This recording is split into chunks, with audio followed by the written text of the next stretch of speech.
Assalamualaikum warahmatullahi wabarakatuh. Selamat pagi Sobat Muari sekalian. Saya Dr. Yahya Setiawan, spesialis onkologi radiasi Rumah Sakit Dr. Muardi dan tim kanker RSUD Dr. Muardi. Seperti biasa kita mengadakan acara setiap bulan kurang lebih 1 sampai 2 kali membahas tentang seputar kasus-kasus berkaitan dengan kanker. Pada kesempatan ini masih di suasana yang lebaran, saya juga mungkin mengucapkan minal aidin wal faidin, selamat Hari Raya Idul Fitri 1444 Hijriah. Mohon maaf lahir dan batin. Dan Sobat Muadi sekalian, di kesempatan yang baik ini kita akan membahas satu topik yang sangat menarik untuk kita simak bersama, yaitu mengenai plasmasitoma dan multiple myeloma. Dan di sini kita telah menghadirkan narasumber yang pakar di bidangnya. Karena spesial kita hadirkan 2 orang narasumber yang tentu saja pakar, yaitu yang pertama izinkan saya menyapa Dr. Agus Jati Sunggoro, spesialis penyakit dalam, konsultan hematologi, onkologi, Vinasim. Selamat pagi dokter. Selamat pagi, terima kasih. Silakan mungkin bisa disapa Sobat Muardi sekalian dokter. Sobat Muardi, selamat pagi, minal aidin wal faidin, mohon maaf lahir batin, selamat lebaran. Ya. Dan kita juga menghadirkan narasumber yang kedua, yaitu Dr. Dita Anggara, spesialis ortopedi konsultan onkologi dari bagian ortopedi onkologi Rumah Sakit Dr. Muardi. Selamat pagi dokter. Selamat pagi Dr. Yahya. Silakan dokter, bisa disapa. Selamat pagi Sobat Muardi. Saya Dr. Dita Anggara Kusuma, spesialis ortopedi konsultan. Pada kesempatan ini saya ingin mengucapkan mohon maaf lahir batin, taqabbalallahu minna wa minkum, minal aidin wal faidin. Ya, terima kasih dokter atas kehadirannya ya dok. Jadi pada pagi hari ini kita akan membahas satu topik yang menarik, sampai kita harus menghadirkan juga 2 narasumber yang pakar di bidangnya, yaitu tentang plasmasitoma dan multiple myeloma. Sobat Muardi sekalian dapat menyaksikan streaming ini baik di Facebook, Instagram maupun di YouTube. Nanti bisa bertanya apabila masih ada yang kurang jelas, silakan mengetik melalui line tersebut. Dan mungkin langsung saja Dr. Agus Jati dulu mungkin dok, mengenai plasmasitoma dan multiple myeloma. Nah ini ada hal yang menarik mungkin dokter, Iya. Mungkin bisa disampaikan sebagai pendahuluan pada pembicaraan pagi hari ini. Baik, Dokter Yahya, terima kasih. Selamat pagi, Dokter Dita. Selamat pagi, Dokter. Kenapa ini topik ini penting kita bahas? Jadi bulan ini tuh bulan April itu adalah bulan awareness untuk multiple myeloma dan plasmasitoma. Nah, kasusnya sangat banyak. Ini adalah suatu keganasan hematologi, cuma dia berefek ke tulang yang kadang-kadang Dokter Dita ada benjolan, habis itu bisa patah. Kemudian ini juga berimpact kepada gangguan ginjal. Jadi kadang-kadang bisa jadi gagal ginjal begitu. Di awal-awal gejalanya sumir-sumir, kadang-kadang cuma HB-nya rendah turun dan lain sebagainya. Kadang-kadang nyeri boyok, kadang-kadang nyeri tulang yang kita nggak bisa duga. Kadang-kadang penyakitnya ternyata multiple myeloma gitu. Nah, salah satu yang paling sering di keganasan darah dan menimbulkan dampak morbiditas dalam hal ini kesakitan yang cukup begitu, karena pasien bisa lumpuh, bisa patah begitu, bisa gagal ginjal begitu. Jadi sesuatu hal yang harus kita bisa cegah lebih dini gitu. Kita tangani dengan baik dengan tim multidisiplin. Begitu dokter ya. Ya, berarti memang topik ini menarik karena gejalanya macam-macam dok ya. Gejalanya macam-macam karena bisa mengenai tulang dan ginjal dan seterusnya ya dok. Betul. Ya. Tadi disampaikan di awal oleh Dr. Agus Jati. Dan mungkin juga sedikit dari Dr. Dita mungkin kenapa ini berhubungan dengan spesialis ortopedi nih dok pada multiple myeloma. Padahal tadi disampaikan tentang berkaitan dengan darah ya dok. Ya. Ya, terima kasih Dr. Yahya. Dr. Agus Jati. Jadi pada plasmasitoma atau pada kasus multiple myeloma, di mana sebenarnya plasmasitoma dan multiple myeloma itu adalah secara patologis sama ya dok. Betul. Cuma plasmasitoma itu jika masih ada di satu daerah saja, satu bagian tubuh, sedangkan kalau multiple myeloma ada di banyak tubuh, banyak bagian tubuh. Banyak sistem. Nah, sebenarnya kenapa terutama ortopedi onkologi menjadi bagian yang cukup penting pada penanganan pasien dengan multiple myeloma adalah karena sebenarnya bone skeletal eventnya, skeletal related event. Jadi ada biasanya pasien itu nyeri tulang atau patah tulang yang patologis, di mana maksudnya adalah biasanya dia misalnya kebentur meja gitu, tidak apa-apa, tapi yang pada pasien dengan multiple myeloma bisa jadi fraktur begitu. Nah, jadi ada penurunan kekuatan dari tulang. Nah, jika terjadi skeletal death event atau penurunan kepadatan tulang ini, itu bisa menimbulkan morbiditas atau bisa menimbulkan penderitaan yang makin tinggi untuk pasien dengan multiple myeloma. Jadi di sini kami berkoordinasi dengan tim hemato-onkologi medik, lalu dengan radioterapi dengan Dr. Yahya juga. Kami punya tim yang akan mendiskusikan kasus-kasus ini sehingga penanganannya akan menjadi komprehensif begitu. Ya, demikian Sobat Muaris sekalian. Jadi tadi sudah disampaikan di awal sebagai pendahuluan bahwa memang multiple myeloma ini banyak mungkin terjadi gangguan pada tulang dulu, setelah ditelusur ternyata terjadi penyebabnya adalah multiple myeloma. Nah, inilah Sobat Muaris sekalian yang penting pada kasus ini. Jadi memang kasusnya terkadang perjalanan penyakitnya itu kita ketahui setelah terjadi penderitaan atau morbiditas seperti tadi disampaikan oleh Dr. Dita, sehingga di sini banyak peran dari dokter ortopedi juga dan hemato-onkologi juga dalam penanganan kasus ini secara bersama-sama. Dan mungkin dari Dr. Agus Setia ada mungkin yang perlu disampaikan. Oke. Saya ada sedikit slide begitu, saya tampilkan ada sekitar 10 slide, saya izin tampilkan. Dr. Yahya, Dr. Dita. Baik. Nah, tadi Dr. Dita sudah menyampaikan apa itu plasmasitoma dan multiple myeloma secara simpel. Sebenarnya ini secara patologis sama begitu. Kalau plasmasitoma itu masih dalam suatu region, dalam hal ini misalnya ada benjolan di tulang atau ada di extramedular, dalam hal ini benjolan di jaringan lunak juga bisa begitu. Cuma belum terjadi suatu sistemik, belum ada suatu gangguan ginjal, kemudian dia terjadi multiplikasi sel kanker itu di mana-mana begitu. Kalau multiple myeloma dia sudah sistemik. Nah, dalam hal ini saya gambaran di slide kedua, saya gambarkan kan kita itu punya pabrik untuk menghasilkan sel darah. Nah, pabrik untuk menghasilkan sel darah itu adalah di bone marrow atau sumsum tulang. Nah, di sumsum tulang itu menghasilkan 3 utama, sel darah merah eritrosit, sel darah putih leukosit, dan sel trombosit begitu. Nah, di dalam subtipe leukosit ini ada yang namanya limfosit. Nah, limfosit itu fungsinya untuk kekebalan tubuh. Nah, limfosit nanti kalau sudah matang akan berdiferensiasi menjadi namanya sel plasma atau plasma sel. Plasma sel menimbulkan kekebalan tubuh yaitu imunoglobulin.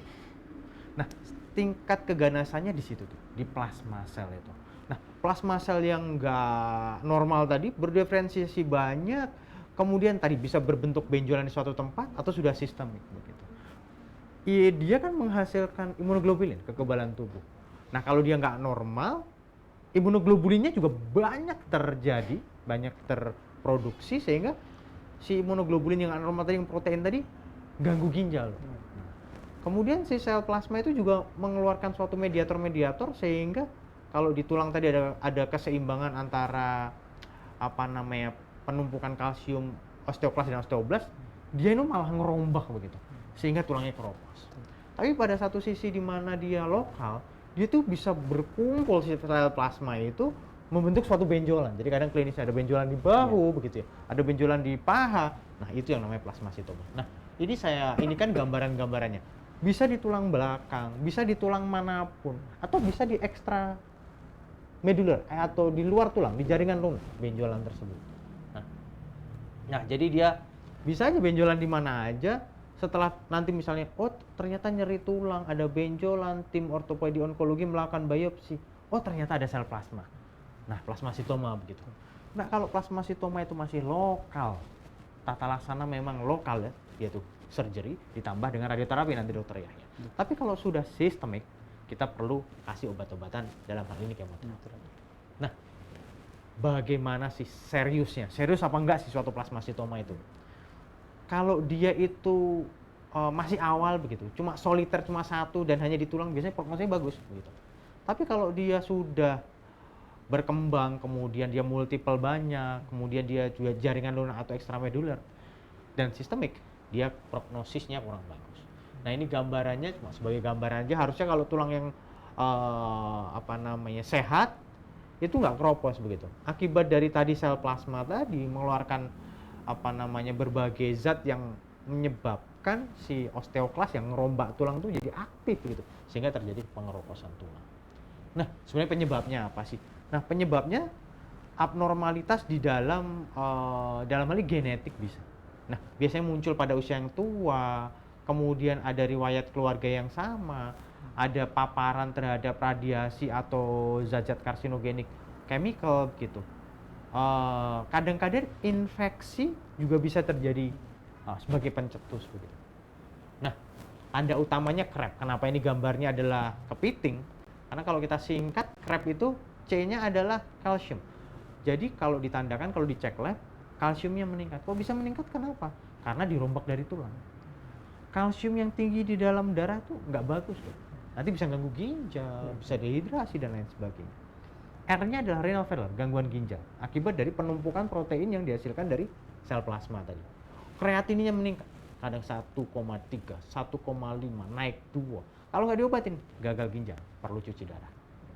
Karena ginjalnya terkena tumpukan dari protein dari yang sel plasma tadi. Kemudian A-nya adalah anemia. Nah, pasien kadang-kadang lemas-lemas, HB-nya turun-turun, nggak ada perdarahan tapi turun. Karena apa? Produksi di sumsum tulang, eritrosit atau sel darah merah turun karena adanya serbuan dari sel plasma di sumsum tulang. Nah, yang terakhir bone lytic ya, itu akan terjadi kasus-kasus tadi yang Dr. Dita sebutkan, skeletal related events atau suatu side effect di tulang, itu patah tulang, mudah patah, harusnya yang terkena benturan sedikit nggak patah tapi terjadi patah. Nah, tadi gejalanya lemes, mudah patah, anemia, gangguan ginjal. Satu lagi, karena sel plasma yang nggak normal tadi kan harusnya menghasilkan kekebalan tubuh. Nah, kekebalan tubuh yang dihasilkan nggak bagus. Jadi pasien ini mudah aja infeksi. Infeksi pneumonia, infeksi paru. Jadi mudah aja infeksi. Apalagi kemarin pas COVID ini dong. Banyak pasien kena COVID habis itu nggak survive begitu. Karena ini tadi kekebalan tubuhnya turun. Kemudian komplikasinya mudah infeksi, bone problem dalam patah tulang, kidney functionnya turun, anemia begitu. Nah, gimana sih tata laksananya? Kita bekerja dalam sebuah tim dalam hal ini. Kita harus tegakkan ini. Apakah ini suatu solitary? Suatu yang simpel cuma satu lokasi aja, yang nanti tata laksana adalah surgery dan radiasi, ataukah sudah sistemik? Kalau sudah sistemik dalam multiple myeloma, maka bisa diberikan obat kemo. Salah satunya juga steroid.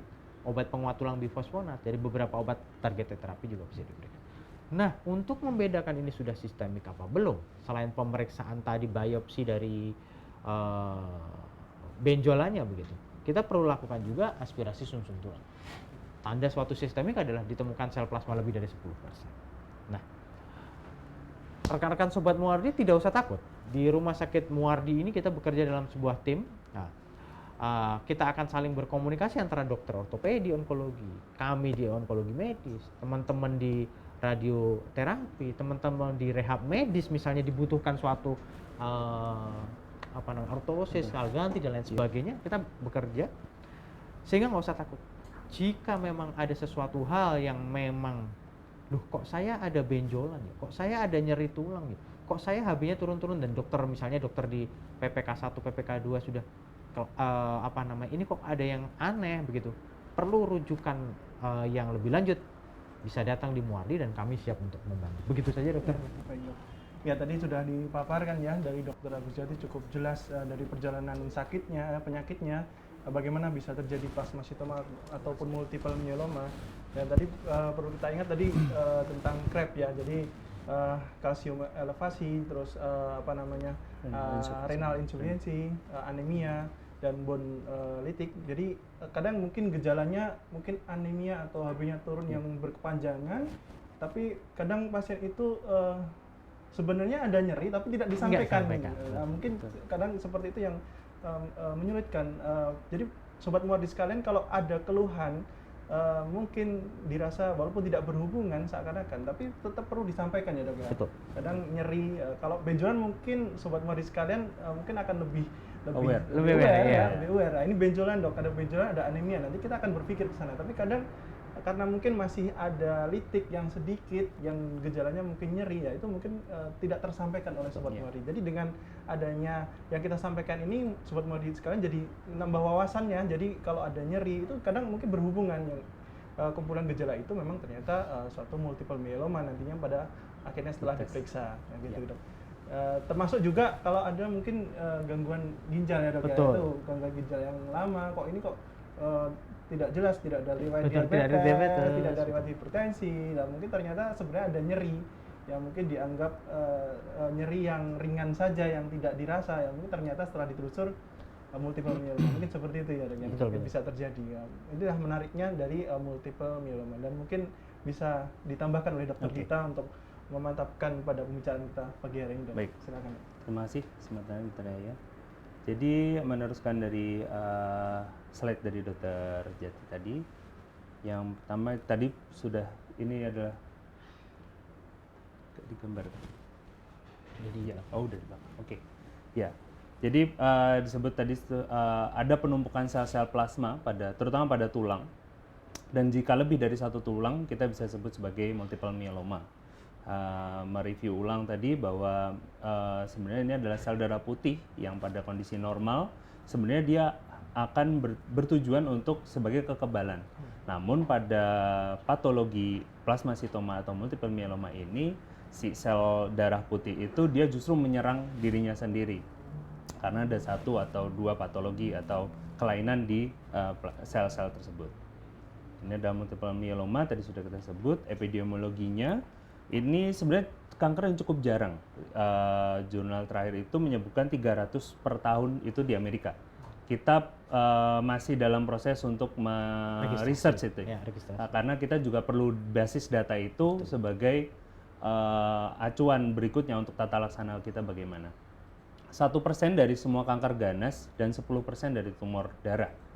Lalu banyak pada usia lebih dari 50 tahun, 50 sampai 60 tahun atau bahkan lebih dari itu, dan cukup lebih sering pada laki-laki dibanding perempuan gitu. Nah, untuk faktor resikonya itu tadi laki-laki usia tua 50 sampai 60 tahun memiliki gen yang potensi memiliki kanker ganas, atau tadi seperti Dr. Jati sudah sebut, ada radiasi atau ada paparan dari faktor eksternal sehingga menyebabkan mutasi dari gen tersebut. Nah, ini tadi paparan radiasi yang sedang tinggi, lalu paparan zat kimia, dan adanya penyakit imun yang kronis sama. Nah, gejala klinis, untuk gejala klinis dari multiple myeloma ini sebenarnya sangat luas ya dok. Mulai dari tadi ke gejala hiperkalsemia itu bisa dari lemes, bisa dari muntah, sampai gangguan disfagia, bisa macam-macam sekali. Lalu dari anemianya, dia bisa lemes, dia bisa kurang nafsu makan, tidak ada gairah hidup. Nah, lalu gangguan fungsi ginjal bisa sampai tidak bisa kencing. Betul. Atau gangguan lainnya yang bisa terjadi pada orang dengan gangguan ginjal. Termasuk infeksi berulang tadi sudah disebut. Nah, yang sering makanya multiple myeloma atau plasmasitoma ini sering disebut sebagai silent tumor karena biasanya dia datang itu sudah dengan nyeri bone pain, di mana bone pain atau fraktur patologis itu adalah gejala akhirnya. Jadi CRAB tadi kan kita sebut CRAB, B itu adalah bone itu sudah terakhir sebenarnya. Nah, itulah kenapa seringnya adalah setelah kita oh ini ada nyeri nih, tidak ada riwayat jatuh, tidak ada riwayat trauma, tiba-tiba pasiennya nyeri. Nah, itu pada usia tua kita wajib memasukkan multiple myeloma atau plasmasitoma ke dalam diferensial diagnosa atau diagnosa banding yang akan kita tegakkan. Manifestasinya klinisnya ini tadi sudah kita sebut. Lalu pemeriksaan penunjang. Nah, pemeriksaan penunjang kalau kami di ortopedi di awal itu yang jelas laboratorium ya dok, laboratorium darah kita tegakkan karena tadi adalah dia menghasilkan protein-protein, kita periksa protein total, albumin, globulin, kita periksa serum elektroforesisnya. Jadi lalu setelah dari lab kita bisa tegakkan lab, kita cari dari misalnya dia ada nyeri di ekstremitas atas atau di lengan atas kanan gitu misal. Lalu kita wajib cari ada atau tidak lesi di tempat lain dengan bone survey. Sebenarnya cukup sederhana, tidak perlu pemeriksaan sampai bone scan atau PET scan. Cukup bone survey aja itu sudah bisa menegakkan bahwa oh ini ada lesi atau ada destruksi tulang nggak di tempat lain. Biasanya yang paling sering itu adalah di kepala, tulang kepala, di mana dia ada punch out lesion namanya. Nah, kalau ada punch out lesion, kita wajib curiga bahwa ini adalah suatu multiple myeloma. Lalu kalau tadi Dr. Aujati sempat menyebut ada gangguan pada saraf, ada nyeri menjalar. Nah, itu kalau itu berarti ada gangguan pada tulang belakang. Karena cukup sering itu tulang belakang, terus di coste, tulang dada, tulang iga. Lalu di pelvis tulang panggul. Itu cukup sering terjadi di sana, sehingga terutama pada vertebra atau tulang belakang itu di bagian dada, perut, dan bagian pantat. Nah, itu bisa terjadi jepitan saraf di sana, sehingga itu tadi ada nyeri yang menjalar. Nah, itu kita lakukan MRI untuk memastikan bahwa di mana sih jepitannya, lalu seberapa besar jepitannya, dan apa tindakan yang akan kita lakukan untuk itu. Terapinya tadi juga sudah disebut oleh Dr. Agus Jati bahwa terapi dari secara sistemik itu adalah kemoterapi jika dia sudah menjadi multiple myeloma. Tapi pada masih soliteri atau pada fase lokal itu kita bisa lakukan radioterapi karena plasmasitoma atau multiple myeloma ini cukup radiosensitif sebenarnya, Dok. Betul. Lalu kita jangan lupa juga kita suportif terapi terhadap pasien. Misalnya HB-nya kurang ya kita ada anemia ya kita perbaiki karena anemianya termasuk nomositik nomokromik ya, Dok, ya. Jadi kita bisa lakukan perbaikan untuk anemianya. Nah, untuk gejala-gejala lain juga kita harus suportif terhadap pasien termasuk di sini kita juga punya palliative care ya, Dok. Jadi kalau misalnya membutuhkan support dari fisioterapi psikologi untuk penyakit-penyakit ini gitu karena ini penyakitnya adalah kronis dan dari penegakan diagnosa sampai tata laksana itu panjang dan lama. Survival rate-nya saja 5 tahun. Jadi orang bisa dibilang lepas dari ini setelah 5 tahun. Sehingga tentunya selain fisik, kita juga butuh secara mental juga harus kuat untuk menjalani terapinya pada plasmasitoma dan multiple myeloma secara khusus. Namun secara umum semua pasien tumor perlu ya, Dok. Betul. Nah, untuk prognosis tadi juga sudah disebut bahwa semakin dini kita menegakkan plasmasitoma, semakin bagus prognosisnya. Bahkan untuk pengalaman dari ortopedi, untuk tadi pada lesinya jika hanya ada di satu tempat, misalnya di tulang femur atau tulang paha, itu kita lakukan tata laksana pemasangan pen, kita kuretase, kita ambil tumornya, kita biopsi, kita pasang pen, itu bisa kembali lagi masa tulangnya jika memang tata laksananya cukup adekuat dan di awal. Jadi jangan sampai sudah kemana-mana baru kita terapi. Ya, oleh karena itu penting bahwa awareness dari atau istilahnya apa ya, Dok? Berarti awareness itu harus cerdas dalam melihat untuk terutama pada PPK 1, PPK 2 yang untuk rujukan ke Muardi itu harus jeli untuk melihat bahwa oh ini ada gejala ke sana nih. Yang gampang tadi CREB itu ya, Dok ya. Iya. Jadi ada hiperkalsemia, ada renal dysfunction, terus ada anemia dan bone pain. Demikian presentasi dari saya. Terima kasih. Ya, tadi dari Dokter Gita sudah menambahkan dan memantapkan bahwa memang disampaikan sangat berkaitan dengan tulang ya, Dok. Ya. Makanya di sini banyak peran dari dokter ortopedi khususnya konsultan onkologi dalam penanganan ini secara bersama-sama dengan multidisiplin yang lain. Khususnya pada pasien-pasien multiple myeloma atau plasmasitoma yang sudah terjadi komplikatif ya, Dok, ya. Terjadi patah, bahkan mungkin berisiko akan patah. Ya mungkin stabilisasi di awal mungkin bisa dilakukan di sana ya, Dok, untuk mencegah terjadinya patah yang lebih berat gitu ya, Dok. Ya mungkin Sobat Muardi sekalian bisa bertanya. Ini sudah ada pertanyaan, Dokter. Dok, penderita plasmasitoma paling banyak usia berapa, Dok? Nah, ini mungkin silakan Dokter Agus. Oh, Dok, iya. Ya. Baik, Silakan, Dokter. terima kasih. Ini Dokter Rian ini senior. Baik, baik, terima kasih pertanyaan Dokter Rian. Ini paling sering itu, dan ini beliau pasti tahu, namun beliau ingin menegaskan kembali kepada para sobat Muardi sehingga aware terhadap plasmasitoma ini. Paling sering itu di usia 40 sampai 60, bahkan lebih dari itu. Jadi pada usia tua. Ya. Nah, Lebih dari dan dia tuh karena itu tadi yang saya sebut bahwa dia tuh termasuk silent cancer. Jadi orang cuman kadang-kadang ngeluh nyeri aja gitu, tidak dirasakan, tiba-tiba ternyata ada sesuatu atau tiba-tiba sudah menyebar kemana-mana. Nah, itu makanya penting untuk paham dan aware terhadap plasmasitoma ini. Jadi usia 40, 60, di atas 40, 60 sampai 70. Pakai 60 sampai 70 ya, Dok ya. Condong di usia tua, Dok. Ya, Jadi betul. memang kalau ada keluhan di tulang itu memang ya kita harus berpikir salah satunya adalah Ya, mungkin ada satu plasmasitoma atau multiple myeloma ya. Terutama jika tidak ada trauma ya, riwayat trauma sebelumnya. Selain juga kemungkinan yang lain gitu, Ya, Dok. betul. Jadi menjadi wawasan pada sobat Muardi sekalian bahwa tulang adalah bagian dari kemungkinan gejala terkait plasmasitoma. Nah, ini ada pertanyaan lagi, Dok, apakah benar laki-laki lebih berpotensi kena multiple myeloma? Tandanya seperti apa, Dok? Nah, silakan. tadi ya izin menjawab. Tadi Dokter Dita juga sudah menjelaskan, saya juga sudah menekankan bahwa memang secara epidemiologi, secara persentase memang laki-laki lebih beresiko. Tapi apakah wanita nggak bisa dapat multiple myeloma? Wanita juga ada, Dok, kasus pada wanita. Jadi sebenarnya ini nggak pilih-pilih begitu, nggak pilih-pilih. Tapi di dalam hal ilmu habis itu kita persentasekan begitu, memang laki-laki lebih tinggi. Apakah sebabnya karena apa dan lain sebagainya kita nggak tahu nih ya. Apakah laki-laki ini lebih beresiko?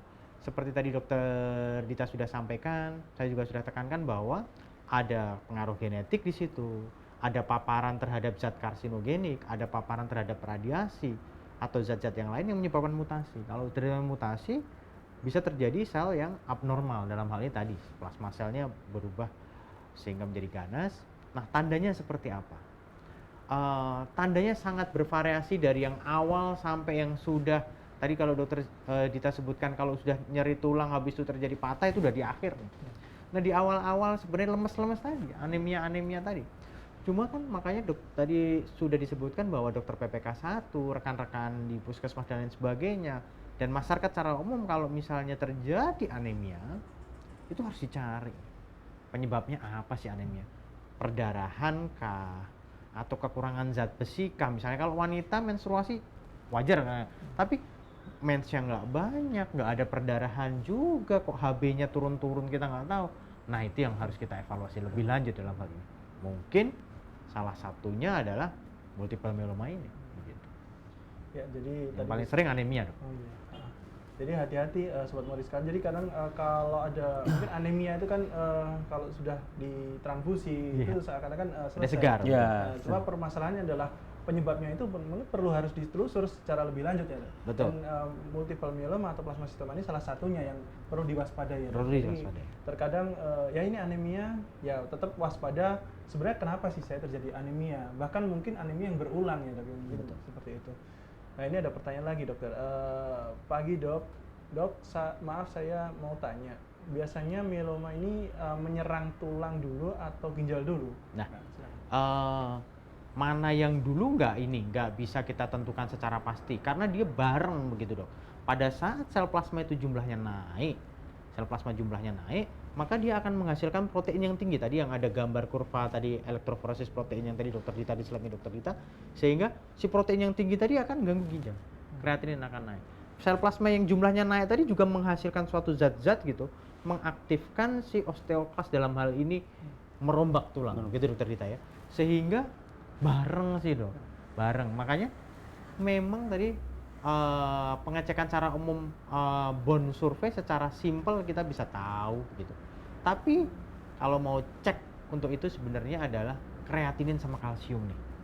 Pada saat kreatinin udah mulai naik, kalsiumnya kok hiperkalsiemia atau kalsium di atas normal, maka perlu kita pikirkan, wah ini berarti perombakan tulangnya ini udah terjadi nih begitu. Perombakan tulangnya udah terjadi begitu, Dokter. Iya. Monggo ditambahkan dokter Dika.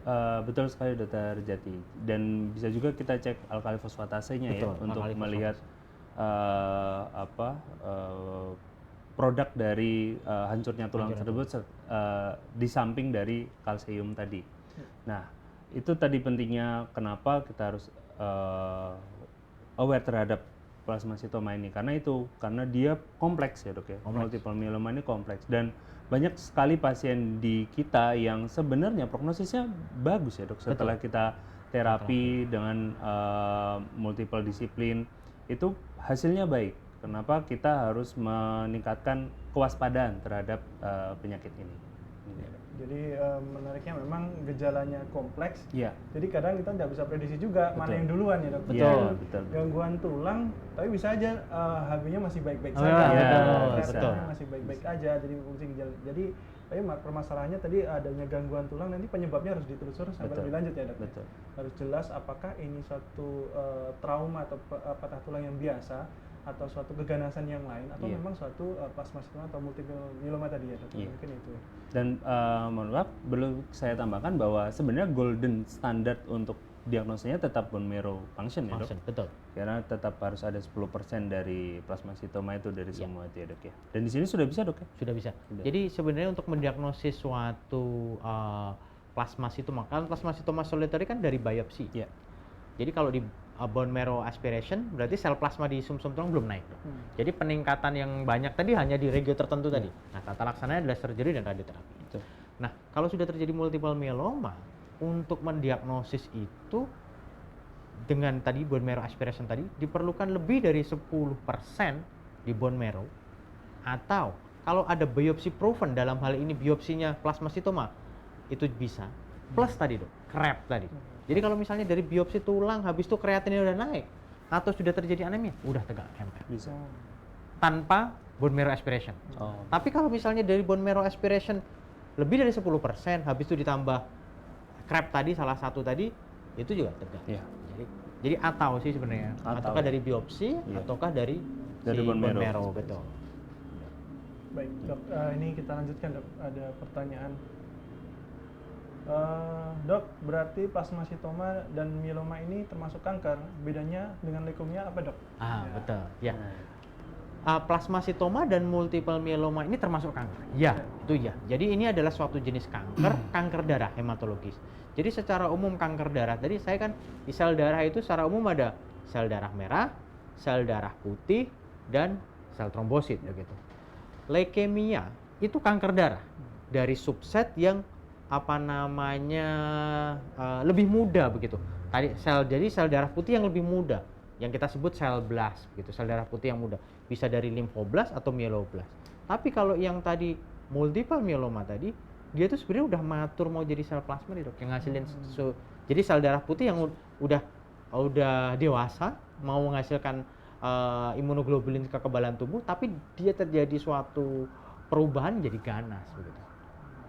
Nah, sama-sama kanker darah tapi beda saja, beda jenisnya, tapi sama-sama kanker darah.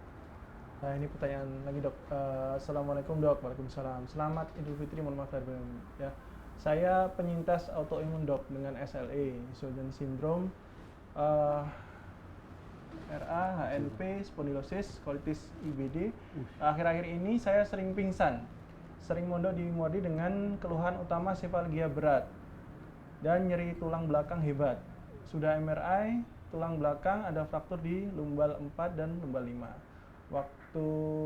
Waktu pingsan terakhir sempat masuk IGD, HCU 3 hari karena penurunan kesadaran.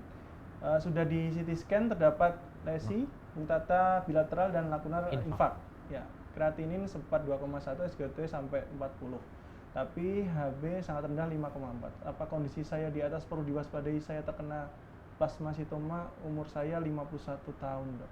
Ya, silakan. Ya, saya jawab secara singkat. Ya. Mbak Winnie itu tadi, Mbak Wina atau Mbak Wina ya? Mbak Wina ini dasarnya kan sudah diketahui suatu autoimun dalam hal ini. Nah, kemudian ada RA, ada colitis, IBD, ini suatu kompleks autoimun. Nah, ada lesi fraktur MRA ini kalau saya analisis lebih lanjut, apakah penggunaan, kalau orang autoimun kan menggunakan steroid ya, dikasih imunosupresan ya, apakah terjadi suatu osteoporosis induce karena glukokortikoid begitu, sehingga terjadi hal-hal seperti ini. Untuk terjadi stroke dan lain sebagainya, mungkin keadaan komplikasi dari RA ini menyebabkan berbagai macam komplikasi memang. Nah, apakah ini plasmasitoma atau enggak? Kalau saya tidak ke arah plasmasitoma, tapi nanti perlu dicek lebih lanjut sih, perlu cek lebih lanjut. Yang di fraktur kompresi itu mungkin berkaitan dengan lesi tulang, dalam hal ini osteoporosis induce karena steroid. Nanti perlu dievaluasi ulang dengan teman-teman penyakit dalam rheumatologi dan ortopedi untuk mengevaluasi ini. Kan kita juga bisa cek densitas tulang. Nah itu bedanya. Kalau di plasmasitoma tadi litik-litik fraktur gitu. Kalau osteoporosis juga bisa terjadi fraktur patologis begitu. Pada hal-hal tertentu. Nah, ini dokter kita akan jelasin. Bagaimana dok kalau misalnya osteoporosis yang fraktur tertentu karena patologis? Oh iya. Ini ya tadi betul dari Dr. Agus itu bilang bahwa kalau dari riwayat dari pasien Mbak Wina itu mungkin tidak ya kalau ke arah multiple myeloma atau plasmasitoma. Cuman memang harus kita curigai karena tadi salah satunya adalah ada riwayat imunitas rendah dan infeksi berulang. Nah, kalau untuk porotic bone yang karena induce itu kan memang karena penyerapan dari kalsiumnya yang terganggu. Sedangkan pada plasmasitoma si plasmasitoma itu dia menggerogoti si tulang. Jadi massa tulang itu digerogoti kan itu sehingga menyebabkan tadi hiperkalsemia segala macam itu karena dia menggerogoti dari massa tulang. Karena massa tulang itu kan cuma ada dua, matriks dan kalsium dan mineral, matriks dan mineral. Nah, mineralnya itu adalah kalsiumnya itu, sehingga kalsiumnya akan hancur lalu beredar di dalam darah menjadi hiperkalsemia tersebut. Itulah bedanya dengan osteoporotik yang induce dari steroidnya. Demikian. Kalau pertanyaan kedua itu ada dok, itu yang harus saya lakukan kecurigaan ke arah plasmasitoma sih. Tapi ini di luar tata laksana ya. Kalau memang cuman pengen tahu aja ini plasmasitoma atau bukan, atau multiple myeloma atau bukan, yaitu tadi mungkin kita bisa lakukan bone survey kalau dari radiologi. Laboratorium kita periksa M protein. Jadi serum electrophoresis dengan bentuk M tadi yang sudah saya sampaikan. Atau bisa juga terakhir tadi misalnya memang kalau misalnya memang diperlukan kita bisa juga Benz Jones protein. Tadi belum kita sebut ya, betul. Ya. Itu sekarang gimana dok? Benz Jones protein bisa kita cek, masih bisa reliable atau reliable? Cuma kadang-kadang multiple myeloma itu ada yang sekretori, ada yang non sekretori dok. Jadi kalau yang sekretori mungkin dia bisa ngasilin protein yang banyak sehingga benzonya terdetek. Kadang-kadang ada yang nggak sekretori begitu, jadi dia nggak kedetek. Nah ada pemeriksaan yang lebih imunofiksasi dalam darah untuk mengetahui protein-protein yang tertentu itu naik apa enggak. Sama free light change ratio. Dari dalam darah nanti untuk tahu apakah terjadi peningkatan produksi rantai ringan dan rantai berat dari imunoglobulin. Kalau terjadi rasio yang nggak seimbang, masih mungkin ini. Nah ini simpel aja di dalam darah kita bisa cek begitu. Nah kalau misalnya di PPK 1 dan lain sebagainya itu kan nggak bisa ngecek kayak gitu ya dok.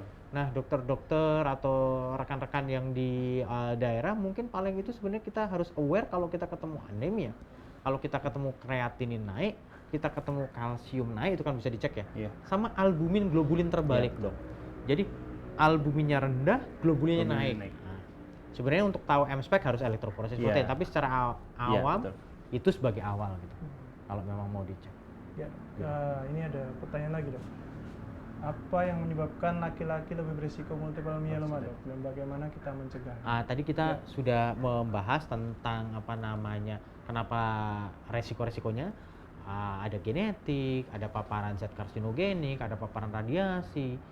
Yang kadang-kadang ini multifaktorial, banyak faktor dan kita nggak bisa tahu bagaimana cara kita mencegahnya. Sebenarnya hal seperti ini pola hidup sehat sih utamanya. Pola hidup sehat utamanya. Kemudian kita terjadi sesuatu makanya harus medical check up lebih menyeluruh gitu. Kemarin ada pasien saya datang, ini pasien dari Surabaya. Udah muter-muter Surabaya gini gitu, habis itu saya evaluasi tipe apa namanya di CT scan kepala, scan dada, ini semua. Kok ada lesi litik ya, pikir saya gitu ya. Apa ya gitu ya. Habis saya evaluasi, loh, kok albumin globulinnya terbalik, kok kreatin meningkat. Bener multiple myeloma. Di sana awalnya dikiranya keganasannya nggak tahu di mana karena tulang belakangnya nyeri, ada lesi litik di tulang belakang, ada kompresi.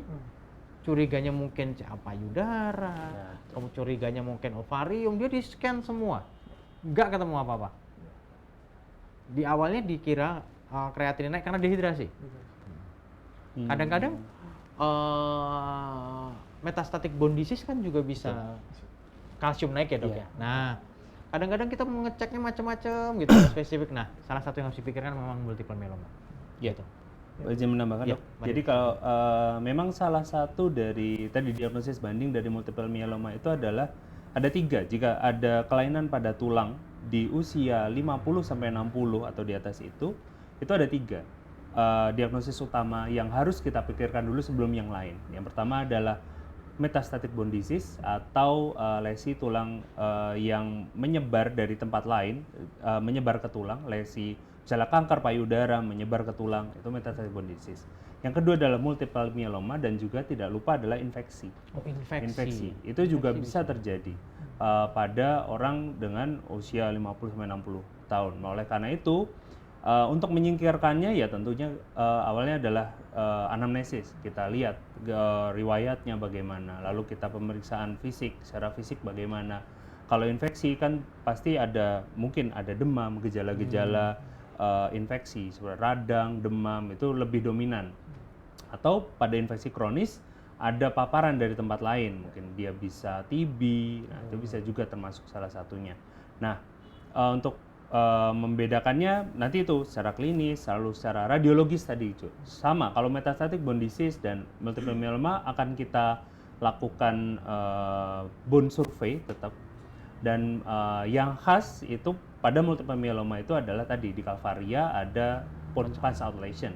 Itu biasanya khas pada multiple myeloma. Demikian. Ya. Jadi menariknya memang itu tadi ya, gejalanya yang macam-macam. Jadi terkadang memang tidak khas. Pada akhirnya ternyata setelah ditelusur lebih dalam ternyata multiple myeloma atau plasmacytoma. Ada pertanyaan lagi mungkin? Plasmacytoma dan multiple myeloma ini apakah bisa sembuh dok? Pengobatannya berapa lama? Oke. Sekarang saya bahas tentang multiple myeloma. Habis itu nanti Dokter Dita dan Dokter Yahya akan bahas tentang bagaimana treatment plasmacytoma karena ini suatu yang lokal. Tapi secara singkat plasmacytoma ini karena dia masih lokal, dia harus surgery lokal. Habis itu radiasi. Itu simpel dan prognosis bagus, bisa baik begitu ya. Nah, kalau soal kekambuhan, nah ini yang harus ini. Orang yang dengan plasmacytoma mungkin di beberapa tahun dan lain sebagainya itu bisa muncul multiple myeloma gitu. Makanya harus dicek follow up berlanjut. Nah, untuk multiple myeloma apakah bisa sembuh? Nah, karena ini adalah suatu keganasan darah, maka kalau kita berhadapan suatu dengan kanker darah, kalau mau sembuh, pabriknya harus dibenerin. Gimana pabriknya dibenerin? Kalau mau sembuh, bisa sembuh nggak? Bisa. Apa? Ininya adalah transplant sumsum tulang. Bone marrow transplant. Bisa nggak di Indonesia dilakukan seperti ini? Bisa. Rekan-rekan Karyadi itu sudah melakukan bone marrow transplant pada kasus-kasus multiple myeloma seperti ini. Pada kasus yang relapse refractory. Apa maksudnya? Pada pasien yang sudah diberikan kemoterapi tahap awal begitu, terjadi kekambuhan, inilah targetnya untuk dilakukan bone marrow transplant. Kalau di awal bisa nggak kita ini kan bone marrow transplant dok? Kalau kita, nah sebenarnya akan dibagi dua pengobatan itu.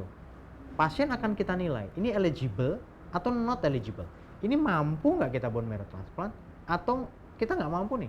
Berhubungan dengan apa mampu sama nggak mampu? Nomor 1 usia. Usia lebih tua nggak akan kuat untuk bone marrow transplant. Penyakit penyerta. Dia ada diabetes, dia ada hipertensi, ada gagal jantung dan lain sebagainya. Ini hal-hal penyerta yang berat, ini nggak akan mampu. Kalau kita ketemu pada pasien yang usia muda, ini kuat. Kalau pasien ketemu yang kayak gini, di awal kita langsung tawarkan untuk bone marrow transplant. Nah, di Muardi kita bisa melakukan terapi-terapi, dalam hal ini terapi targeted terapi, kemoterapi, itu bisa untuk mengontrol sakitnya, membawa sakitnya ini menjadi yang lebih aman dan tidak kambuh begitu.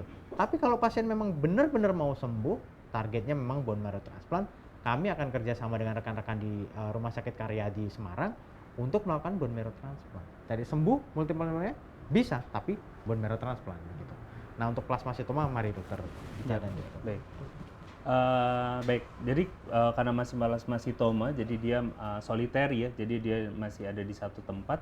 Itu awalnya sama seperti tadi sudah kita sebutkan bahwa pertama adalah kita lakukan kuretase, kita angkat tumornya, lalu yang sudah hancur itu, tulang yang sudah hancur itu bisa kita lakukan tambal, jadi di bone cement, kita bone cement, atau pada beberapa kasus yang lesi destruksi tulangnya itu tidak begitu parah, tidak lebih dari 50%, kita bisa langsung dilakukan pemasangan plat yang biasanya intramedullary atau extramedullary, bisa pakai nail atau plat dan screw biasa, lalu dilakukan radioterapi oleh Dr. Yahya. Pada beberapa kasus saya punya pengalaman bahwa dengan itu saja tanpa ada bone cement, tanpa dilakukan penambalan tulang, itu tulang akan kembali tumbuh lagi. Itu bisa baik hasilnya. Namun tetap kita harus pantau. Jadi setelah operasi tetap harus kita pantau. Setidaknya survival rate itu adalah 5 tahun.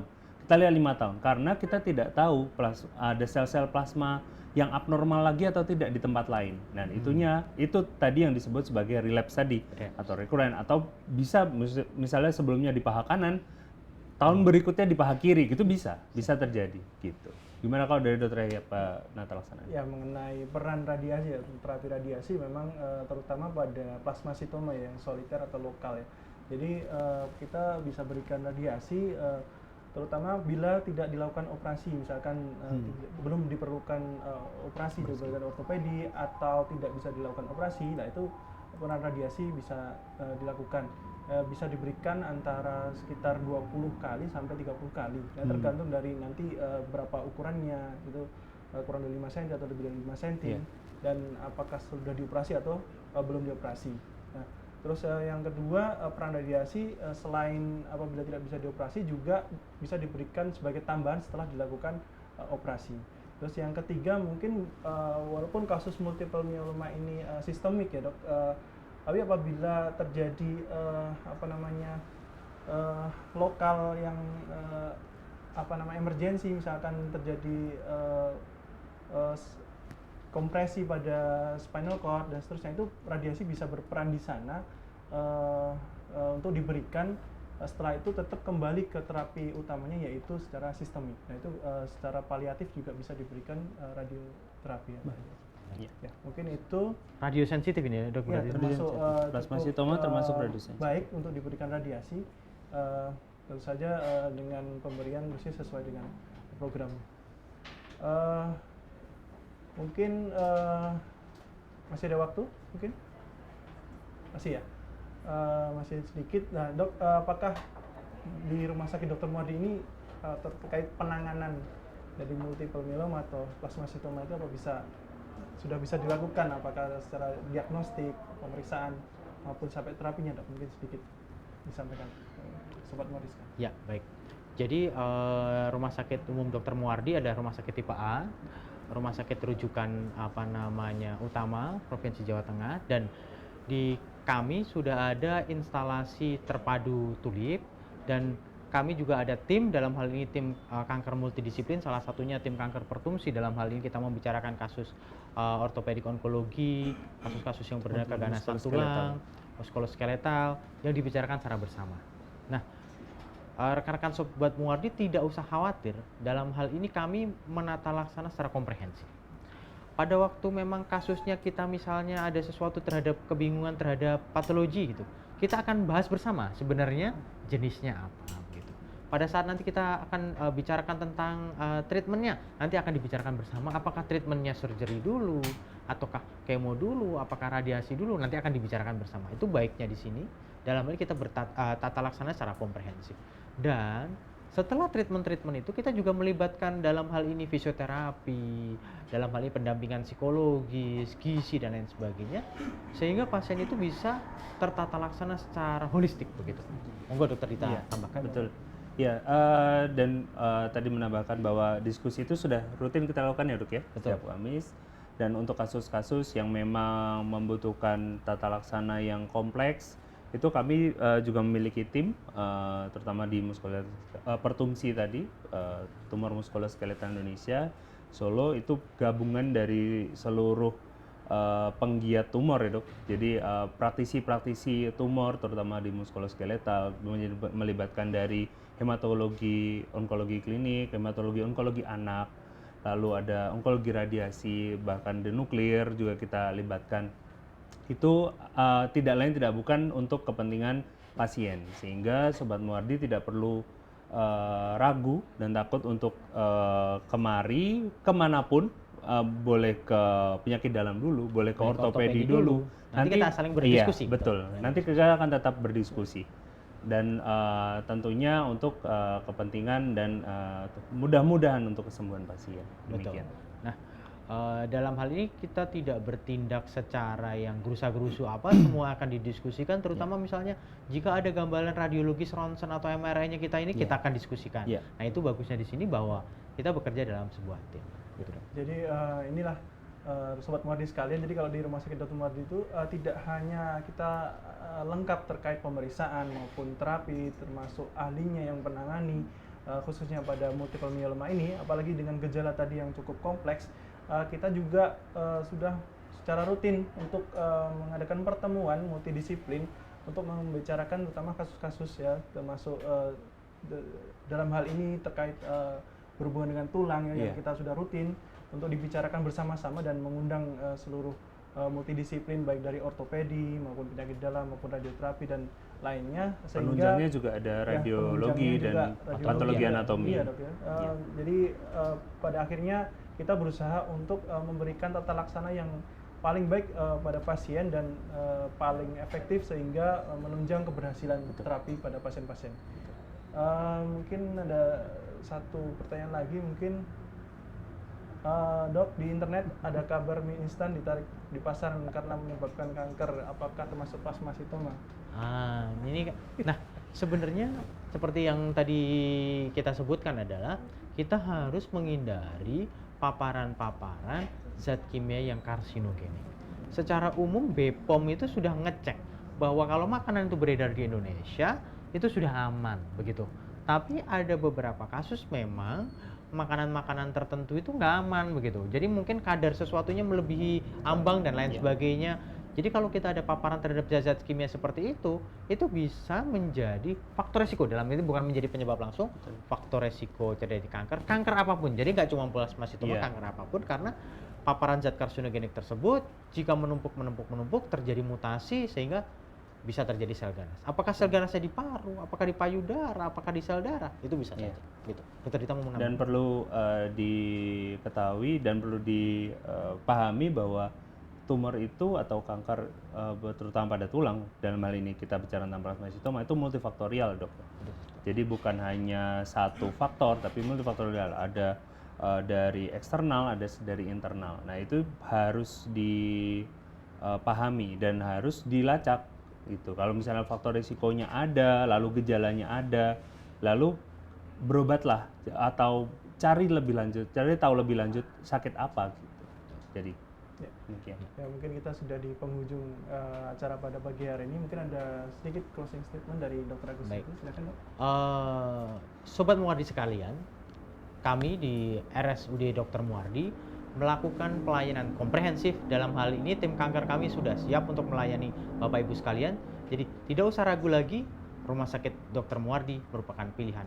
Nah, untuk itu kami dalam hal ini tim kanker mengadakan acara rutin seperti ini setiap bulan, kadang 2 kali, kadang sekali, untuk membahas topik-topik yang beraneka ragam tentang kanker. Jadi simak kami terus di Instagram, via YouTube dan via Facebook dari RSUD Dr. Muardi. Satu hal yang saya mau ini kan adalah jangan takut untuk kontrol, begitu.